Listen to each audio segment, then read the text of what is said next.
Cette émission spéciale autour des élections de mi-mandat aux États-Unis se poursuit direction le Capitole. C'est là que ça se passe, le Congrès à Washington. Alors dans le Congrès, il y a deux chambres, la Chambre des représentants et le Sénat. Eh bien, on vote aujourd'hui pour élire les représentants et une partie des sénateurs qui sont renouvelés. Guillaume Oda, vous êtes l'un de nos envoyés spéciaux sur place. Bonsoir. Vous avez vécu cette campagne sur le terrain pendant plusieurs semaines. Est-ce qu'elle a été visible pour les Américains, cette campagne? Est-ce qu'ils savent, pour la plupart aujourd'hui, qu'on vote et que c'est important pour leur pays et peut-être même d'ailleurs pour le monde?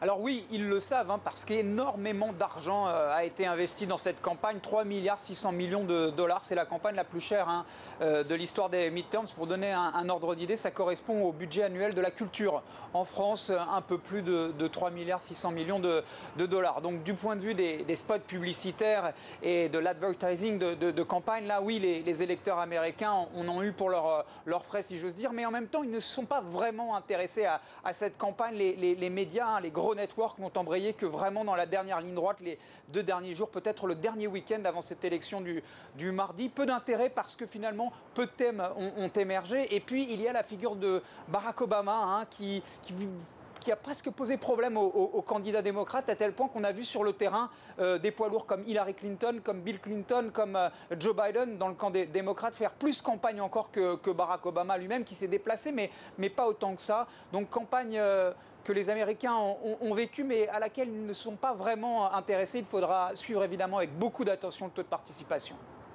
Merci Guillaume. Un mot sur peut-être chose vue, chose entendue pendant ce terrain, cette campagne que vous avez suivie. Qu'est-ce qui vous a marqué et qui, selon vous, pourrait faire dans les urnes la différence ce soir?